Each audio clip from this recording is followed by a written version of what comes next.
Hi there, it's Ravit and Murray again from the Nasty Divorce Podcast. Hi. Hi.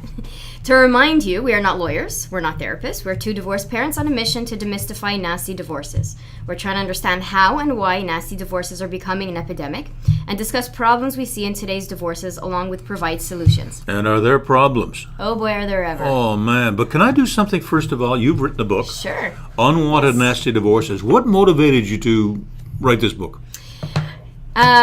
I was writing for about 3-4 years. I was writing a journal. And the journal was like a private thing that I was doing, and I was just getting my thoughts out from my mind and onto a piece of paper. Yeah. And then I showed it to you. I don't know if you remember, a couple of years ago I showed it to you. And I was telling you that I was writing a journal, and then you read it and you said, why don't you publish this? And I laughed at you, and I said, no way am I publishing this. Do you remember this conversation? I do, and I also remember you doing, I don't know how many drafts. Yeah. Okay, you know that one I sent you? Forget that. Here's another one. Because you were so motivated, so excited, because ideas just kept coming into your head. And that's right. So anyway, I get about 20 drafts later. Okay, I think I'm there. I think I've got this one. I'm going to take it to the publisher, going to see what happens. And I got to remember your book launch. That's right. You were my MC for that night. Yes, I was. It was a fantastic evening. Yeah, so that's what happened. It was a therapy for me. And then when you read it, you sort of made me realize that other people need to know these stories, and other people need to, to share in these conversations. And one thing led to another, and here we are today. And we had, I remember we had these discussions about divorcing. Yes, and relationships and everything. And I remember some of the things you used to say, well, you would generalize, men, of course, and I would go, oh, please. I was in a very angry mode then. Yes, you were. You were. And but it revealed a great deal of your passion for this topic. You don't want other women and men to go down the same road that you had to go down, and you want it to be better. So, and some of the things as I look around your office that suggest, for example, one of the things that you say is divorce is one of the most stressful events we'll experience in our lives. It is critical we divorce the right way, suggesting that you divorced the wrong way because you were forced to by the system. I was. One of the biggest problems that I had is that I was trying to survive every day for years on end, and I couldn't understand why all this was happening to me. I was questioning myself. I was questioning God. And saying, why me? I'm a good person. I'm a good mother. I take care of my kids. I don't deserve this. And then it took me years to realize that it's not about me. It's about the system, and it's about the loopholes in the system, and it's all about the game. And I finally figured out that it really was nothing more than a game, and I stopped taking everything so seriously and started looking at it as a game and looking at it as like a business opportunity. Keeping the emotions out of the equation to try to figure out why on earth I was suffering and why everyone else that I knew out there was suffering in the same way as I was. Your passion is to be admired. You should see your eyes. It's really cool. Thank you. And I'm sure that a lot of women and men are, because we are speaking to men and women here. We are, absolutely. We cannot lose that sight of that. And a lot of people who are listening are saying, well, how bad could it be? Or they've been through it and they're saying, oh God, you have no idea. Exactly. And it is the system. Does it come from the politicians who have designated to the judges and the lawyers that this is the route we have to follow? Why is it the way it is today? Well, there's two reasons. Number one, the justice system is completely outdated and is not satisfying the needs and the realities of today's world. And secondly, in my opinion, there's a lot of loopholes in the justice system, and the lawyers know how to play it. On both sides? On both sides. And so what happens often is that you have one parent who's forcing the other parent into court. Whether you like it or not, you're going in. And what's happening is that the lawyer that is instigating the problems could be setting fire under your ex. And that the problems that are being displayed or discussed in court are actually not real. It's just like a exaggerated version of a story. Well, we have a mediation system in Quebec. We do. Both parents, divorcing parents, end up in front of a mediator. It's an option. Oh, I see. You don't have to go through mediation. Oh. It's an option where you get 5 free hours of mediation, government paid. So both parents have to agree to go to a mediator. The mediator is not allowed to give you advice like a lawyer would if you were to retain a lawyer of your own. But the whole idea is they're trying to amicably help you divorce, so that they're going through the entire the list of what you would have to draft in your divorce agreement, and they would basically have a conversation with the two of you as to how do you want to do this, and that. So child support, special expenses, how do you want to divide up this, and how do you want to divide up that? Okay. But they're not giving you opinions. Does not the law in Quebec say it's 50-50? 50-50 what? You split goods 50-50, the time 50-50 with the children? No, absolutely not. The parents decide that. I see. You could either do sole custody, so one parent has majority custody and the other parent has, let's say, 4 or 6 days a month. Okay. You could do shared, which is a 40-60 split, and then you can do joint custody, which is 50-50. What about the stuff that one accumulates when one is married for, let's say, 10 years, 15 years? The material talking about goods. Assets and liabilities? Yep. That gets all discussed in front of mediation or in front of a lawyer. Is that not 50-50? Not necessarily. I see.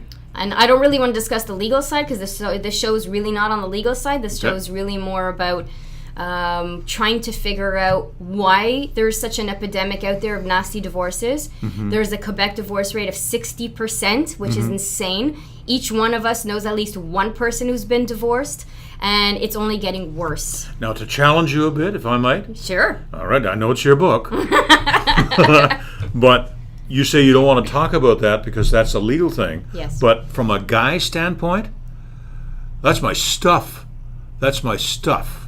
And if it's 50-50, well, that's a big deal. To the guys, that's a big deal. And I think it's a big deal to the women as well. Listen, nobody wants to walk out of a marriage losing everything, or the thought of, I'm going to end up being broke, or I'm going to end up living on the street, and I'm never going to have the quality of life that I have right now. That's the reality of it. The problem is that if you end up going the nasty route and the litigation route, so the nasty route usually means you're litigating. You're going to court on a consistent and regular basis, because once you walk into court, you're not coming out after the first time. You're going to keep looping around, going back and forth. Okay. And the reason is because you have one winner and one loser. And the loser will always want to go back.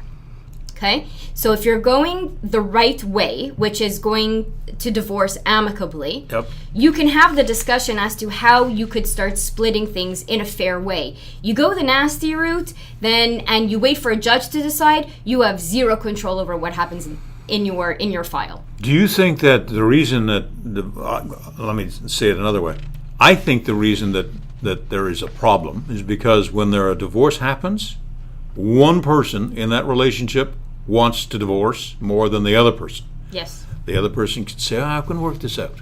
Yeah. Though I've heard from my friends, and this ain't pretty what you're talking about here, be it the guy or the woman that is suggesting this. And that's where the problem comes in, that it's never amicable. It's never 100% we really should get this divorce on both sides.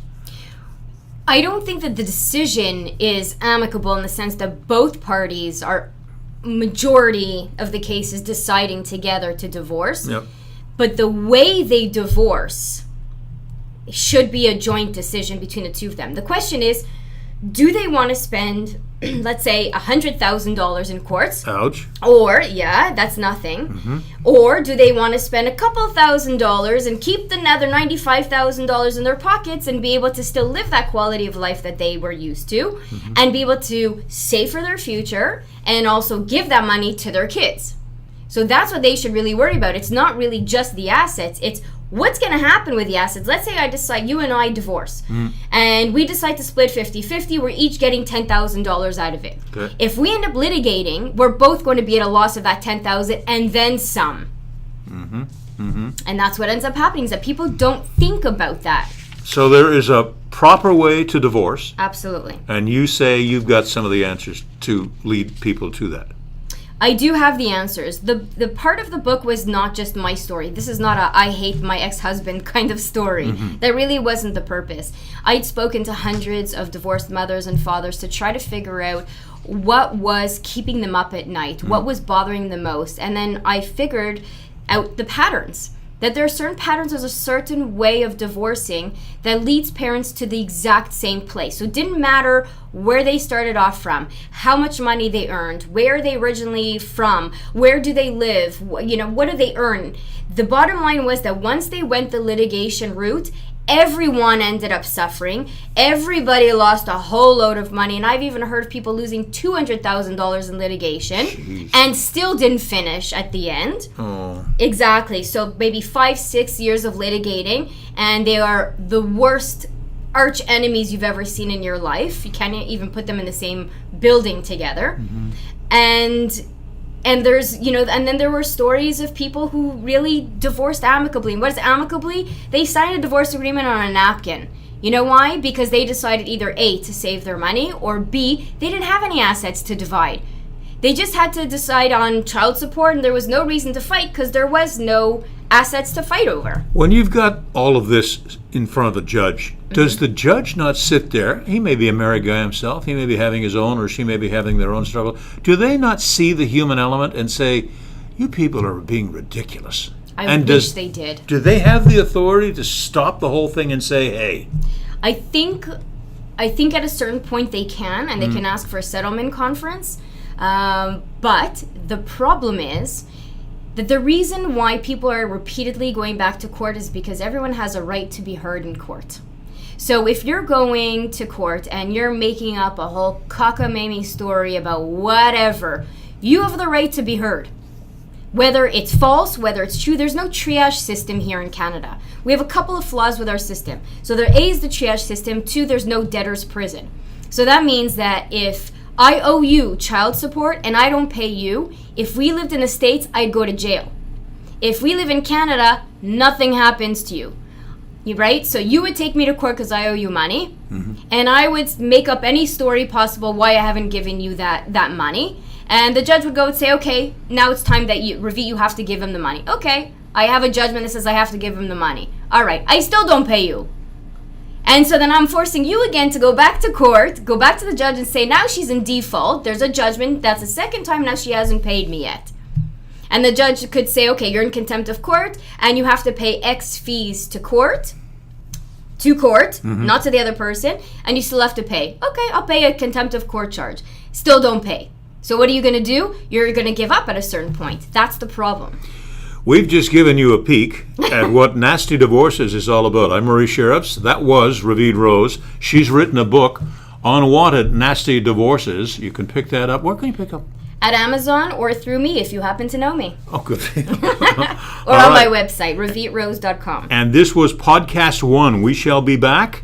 And we want you to join us. Tell friends. If everybody tells 2 friends, we're going to be so well known very quickly. Have a day that matters. See you soon.